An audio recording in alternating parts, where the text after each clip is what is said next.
Welcome to Leadership to Go. My name is Pari Namazie. I am an executive and leadership coach and the managing partner at EUNEPA. Join me as I explore leadership insights from all walks of life. So a very warm welcome to Hailey Yoon. I should say Hailey Hanbit Yoon, and Hailey, you say that about your name. So it's so lovely to welcome you to Leadership to Go. Thank you for being here and for giving us your time. Thank you, Pari. Happy to be here. And so a little bit on Leadership to Go. We say Leadership to Go is our series, our interview series with leaders, and it's leaders from all walks of life. I have the privilege of being with you today as the founder and CTO of DevelopL. Am I Yes. saying it right? Yes. Okay.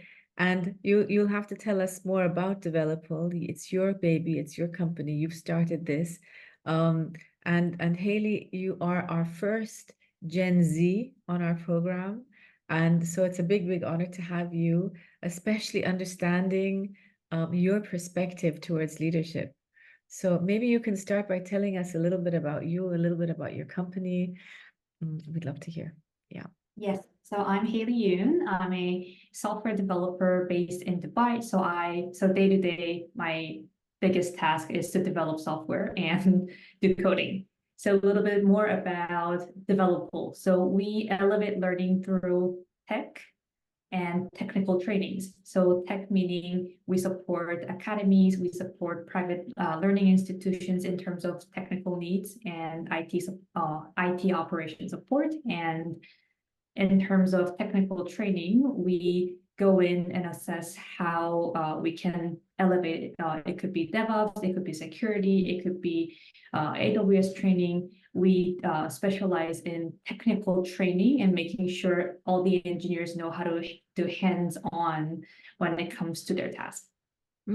Okay, that sounds fascinating for me as a Gen X who's not too familiar with all of the software development space. I do have a Gen Z daughter who understands it much better than I do. But what led you here? I mean, what led you to create DevelopL? I think I always had this social impact and education side deep inside me. So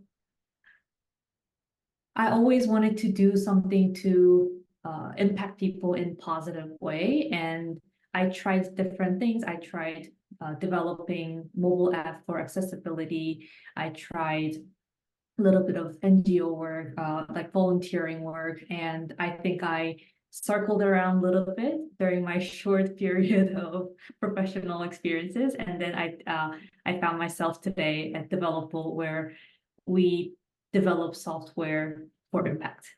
And it seems like you brought some of your passions together in one place. Was that intentional? I think it was unintentional, but it was natural. Mm. So I never thought this is exactly where I wanted to be at this time of my life, but I always shifted towards education and involving elevating learning. Yeah, that sounds fascinating. And how, tell us maybe something about a success that you've had in your career so far, and also maybe somewhere you messed up. Yes, I think my one of the proudest moment that I had was my thesis in college. So my final year of university, I worked at a medical neuroscience research lab, and this is when I developed a pipeline that can automatically measure brain fluid that can be possibly an early biomarker for autism. And this is when I was this is when it really struck me that I can indirectly have positive impact on people's lives. I'm not a surgeon, I'm not a doctor, but I could help the process to be automated so that surgeons can help patients, in this case, infants, faster and do early intervention. So that was my proudest moment. Mm. And I think the failure was, there was a one point in my life. So a lot, I would say 80 to 90% of my responsibilities lie in technical things. So it's either coding, code review, or making sure the security is good for the software that I develop. My biggest failure was when I was burned out, exhausted, didn't get any sleep, and I was trying to work on a very critical code, and the whole server went down. Oh, wow.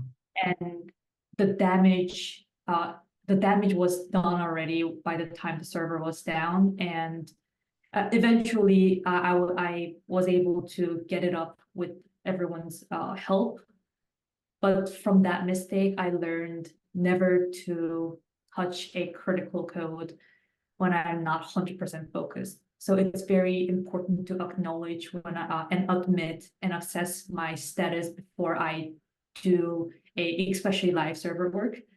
And now I am a bit cautious. So not just me, but anybody listening to this podcast, I will, if you're an engineer, if you're not feeling so well that day, maybe another day might be better. Yeah, Hailey, thank you for sharing that. I mean, there's so many things that come to my mind. One I'd love to talk to you about burnout and well-being.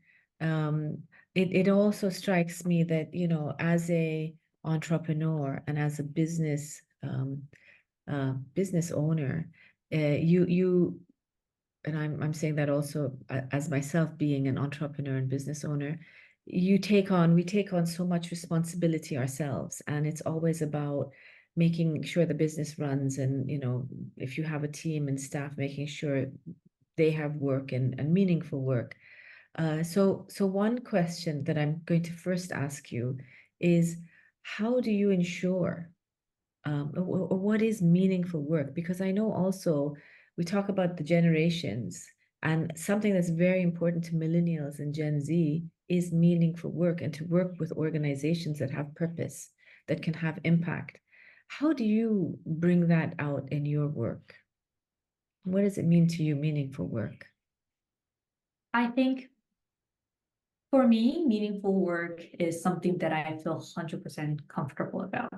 So if there is even like a slightest thing in my brain going, should I be doing this? Or is this the right thing for me? Personally, it turned out it wasn't for me. So now I think I started to find the pattern of the work that I genuinely enjoy doing. Because there is no doubt I am 100% committed. For example, when I'm volunteering at MENA, coaching, sorry, it's not coaching, it's more like mock interview, technical coaching. That's when I am 100% lighting up, Mm, full of joy, mm. no doubts, and just happiness. So I think that feeling is what I try to remember when I do the work. So when I'm working on Project Heroes, which is e-learning site for refugee dreamers, and also building CAFSA, supported by Olympic Committee, this website and community for girls sports. It's all of these are this technical mission and the project mission align very well with what I feel happy about. So yeah, that's how I know this is the right work for me. And it's lovely you say that, because it sounds like you feel this strong sense to be aligned with your values and your purpose. And maybe that's when you say that, that's what meaningful and impactful work is, where you feel it comes naturally and you light up doing it. But so many people in their youth, I find, don't have that. They don't know what their values are. They don't know what their purpose is. What advice would you give them? I think it also took me some time for me to figure out. I think the value was always there. I didn't think I knew it. So I only recently realized that my life purpose, the one that I want to be, is light and salt of the world. And this realization only came to me last year, and that took I took 27 years to figure out. Some figure out earlier, some figure out later. But I think here, my advice to all Gen Zs out there, or even millennials, is believe in yourself. It's inside you. You just need to pull it out of you as you go. Mm. And I wonder, Hailey, that was beautifully said. That was beautifully said.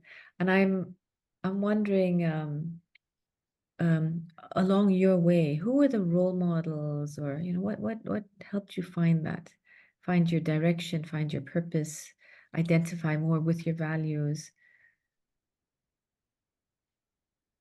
So my role model is Dr. Chen from Lehigh University.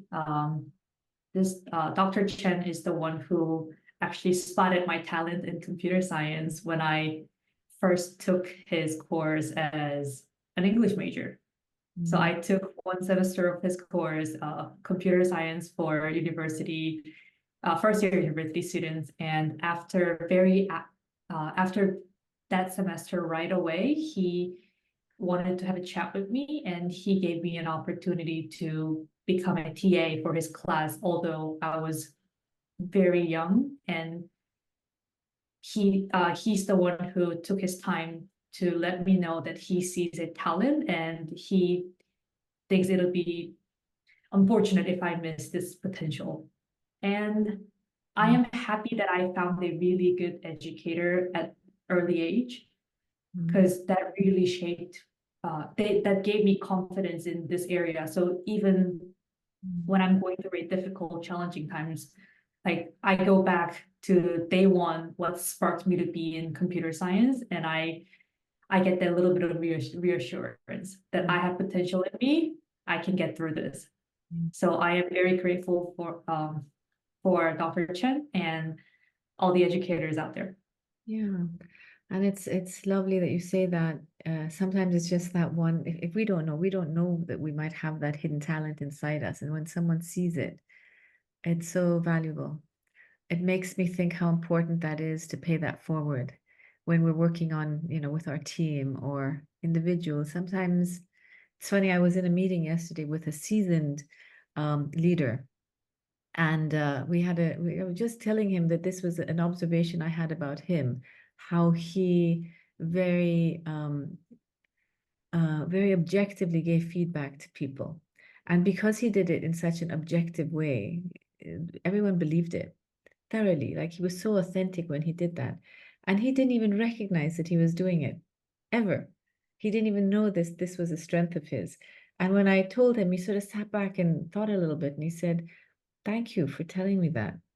And I think when I hear stories like that and what you've just said about this educator, it's so important that we continue to do that if we see talent. And is that something that you take forward as well, giving feedback? Yes, absolutely. So whenever I recognize within my team, because a lot of times, right now, I would say majority of our team members started as an intern and they moved into full-time. And within computer science and within software engineering, there are various fields. So it could be front end, it could be back end, full stack, mobile security. There are a lot of different branches within software engineering. And when I see a potential that somebody is really thriving in one area, I I also tell them like, hey, maybe you should really go into this route because it fits you and you're doing an amazing job. And also when someone comes to me struggling, maybe I don't feel like software engineering is not the right path for me. I also, when I see another talent, it could be marketing, it could be business development. I do hint them a little bit here. I think one thing that I always keep in mind is my opinion is just my opinion. So I share my opinion that I see that someone is really good or outstanding in certain areas, but that doesn't mean this person has to take my feedback and go in that route. It's just additional information in while making the ultimate career decision. And yeah, thank you, Hailey. And it made me think about um, You know, feedback is two ways. And on the one side, you're giving feedback and seeing talent, but how do you receive feedback? How are you? Because it is our blind spots. A lot of times in leadership, we don't see our blind spots. So how can you get that feedback, receive feedback yourself? Who do you do that from? I think so so in terms of feedback, I do two ways. So first, feedback comes from colleagues who work with me day-to-day basis. So they are the ones who know me the best in terms of how I work, how I operate, and what are my strengths and what are my weaknesses. So that's one place that I get feedback from. And I also get feedback from external resources. So here because we work on project-based, a lot of project-based work, either it's a client or it's NGO, head of NGO, I also ask them for feedback. So how did you feel about, number one, how did you feel about working with me? Or were you happy? Or is there anything I can improve? And also, whether I like it or not, when I get a feedback, I acknowledge it. Mm. I think acknowledging feedback versus taking feedback are two different things. Yeah. All feedback, I think they're valid. It's valid to be shared, and I respect that person's opinion.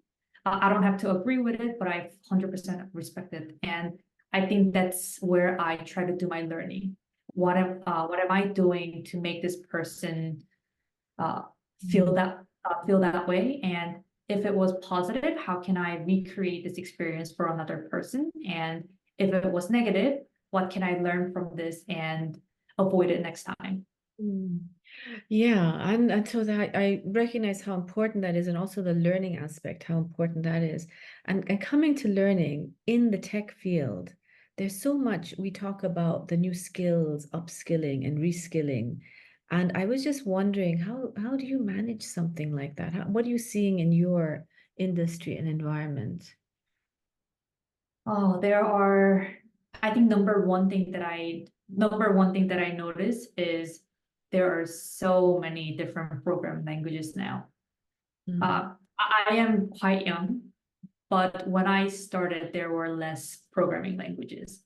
Now there are different ways, uh, new tools every year, every month, and this amount of information can be overwhelming. And also, as a software engineer, not to be outdated, we need to constantly not only update our information and knowledge, but also know how to use it. That means we need to understand in our brain and also know how to do hands-on coding using that specific tool. So I think that has been a challenge for me and all other softwares out there. Mm. One thing I And try to do, oh, sorry. no, go ahead. One thing I try to do is when I'm doing e-learning, I always try to find a course with hands-on assignments or hands-on projects. Because watching lecture definitely helps me understand different new concepts, but without creating a project with applying this concept, it's a game changer. So always my team, when we're learning, hands-on is very good. And there's a GitHub, which is open source platform. And that's also whenever I see another person doing inspiring work, it's open source, so I can download it and run it on my own and get inspiration from there too. Hmm. What are the skills that you might be seeing that are in demand? So what are you looking for when you want to hire people? Fast learning. Mm. Fast learning is one of the key components. I I am okay when the person doesn't know everything, but this person has to learn fast. Mm. So for example, if we have a education management system, I would rather hire someone who is fast learner in terms of education structure. What are the server structure like? What are the security required for this certain institute? I would rather hire much fast learner who can quickly grasp the concept and apply than who has been in the industry but doesn't know how to put in how to translate ideas into technical codes. Okay. Yeah. And I'm just thinking, because so fast learning is for me it means application. So it's not only learning something, but it's like hit the road running in terms of then apply it and use it. Is that also what you mean by fast learning? Yes. Yeah, being able to apply. Yes, and I think another part that's very important to me is responsibility along with fast learning, because new tools often come with undefined regulations. So we're not so sure if, based on which country you're in, where you live, what software you're using, the regulations different, policies different. And I need this person to be ethical and responsible in terms of what we develop and how we develop a software, because we never know how it's going to how it's going to impact other people's lives, and we don't want to make negative impacts. Yeah. And Haley, you did start talking about this initially when you talked about your where you failed or where you messed up big time. And you talked about you know, the story where you were so tired. And I can understand again running your own business and running these projects that there are many times where you might face burnout or really exhaustion.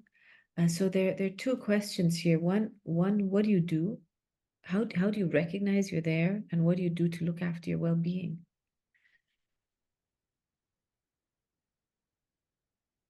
Number one thing that I started doing for the past few years after experiencing really bad burnout is getting regular sleep. It's wake up when sunrise, sleep when sun's down. A lot of software engineers in particular, we tend to stay up all night and push through, finish our coding and go to bed when sun's coming out. And it was fun. It was exciting, but it was not sustainable for me. And it was heavily impacting my health. And that's number one thing that I changed. And this actually fixed a lot of different aspects indirectly: my mood, my health, my mental health. And it worked out very nicely for me. And also, I I believe that not everybody can work 100% 100% every single day. Some days are 100%, some days are 80%, some days might be even 20%.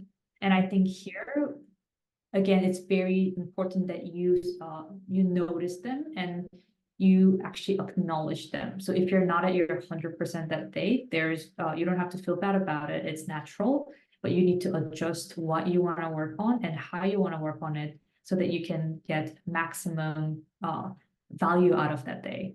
And I think this way you also avoid burning out because you're not forcing yourself to work overly while you can.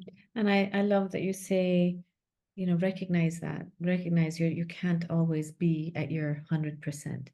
And um being able to say that to yourself, that okay, today's going to be, you know, I'm not full speed, but I'll take a little bit time. What do you do for time out? What do you do to recharge yourself? So I'm an introvert. So what I do is I binge watch TV shows in darkness. I think here for me, darkness somehow comforts me. So all lights out, curtains closed, and I just have all day movie day or all day TV day. Uh, and for some reason, this really makes me happy. So some people prefers sports, some people prefers going out. For me, just my own time, alone time makes me really happy, and it really recharges me. It's so nice you said that. Haley, for the first time in my life, I binged watched one day of TV, and that was Boxing Day. just this last Christmas, and I sat in front of the TV from maybe 10 a.m. till 10 p.m. I've never, I've never done that in my life. It was the most unusual thing, but I have to tell you, as guilty as I felt really good at the end of it too. Yeah, and you're right, it's whatever works for you, and I'm glad you recognize that now. There's so many other questions I'd love to ask you, but tell me, maybe moving forward, what do you see for yourself in this leadership journey? Where do you aspire to be and do? I think ultimately, my goal, if everything goes well in the ideal world, I will build a product that can be used by many students and impact their lives in Mm, positive way. So just to give you a little bit of background, I'm a first generation university student. This means I was first person ever in my family to go to university. And I struggled a lot in terms of applying for colleges, looking for the right career path, because I didn't have that support system. So this is just a little seed in my heart that I wish one day I make a platform or a product that can really help all the students out there who need help like me. mm. I appreciate that, Hailey. I'm sure you'll get there. Um, Last question to you. There are two questions. One is for aspiring entrepreneurs and maybe Gen Zs. What is the advice you would give them? Try different things. I know it, don't feel guilty when you do job switches, changing your majors. Don't feel guilty. You are supposed to do it now. And the other advice will be, if you like something, don't doubt it. Mm, Well, when you like something, no. don't think about how other people would think about your career. Don't worry about how other people will view you. If you like it, if you're happy, that's all that matters. Mm. Yeah, that's beautiful. I really appreciate that. It's sort of like follow your heart, right? Follow the dream. That's beautiful. And the last question. So we usually have oh um we usually end with a question that you would like to ask the next person I interview. I'm going to take a question from you to ask them. What would your question to them be?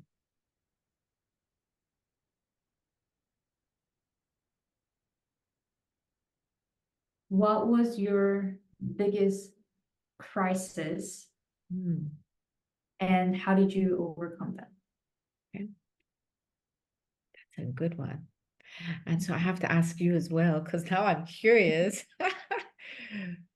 Would you like to share on that as well? What was your biggest crisis and how did you overcome it?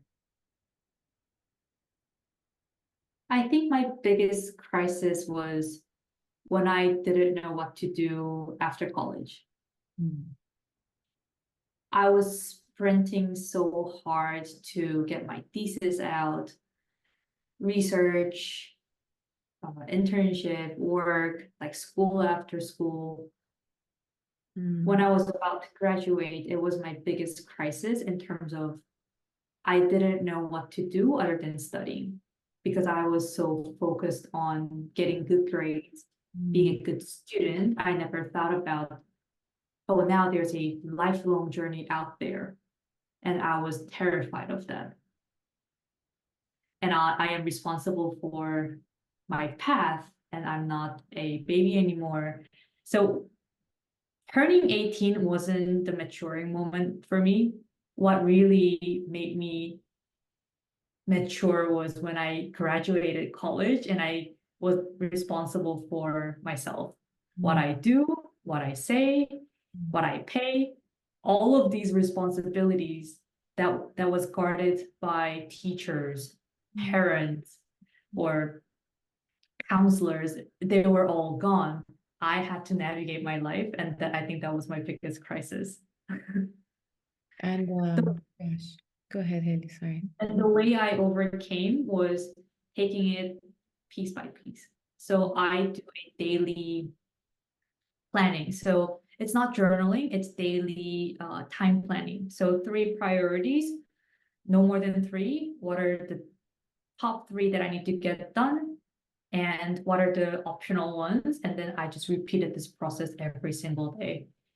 And eventually, you're getting one thing done at a time, and then it piles up. And now I'm in a good position, I think, or a better one. Hailey, thank you for that. That was such a precious getting you to respond to that question of a crisis. I actually think our youth, and I often say that just that space, usually it's after college, it's a very important time of one's life because we come out with so much confusion. And you're absolutely right. You sort of lose the support system, the family, the school. The school has held us as a support system for so many years. For some, it's a bad experience, but for some, it's a good experience. And you're in the world, and it's sort of how do I navigate that? It's a really big area. Maybe one day we have a talk about that a little bit more. But for today, thank you so much for all these excellent nuggets of advice, of wisdom, and for sharing your story with us. We're so, so grateful. Thank you. Thank you, Pari.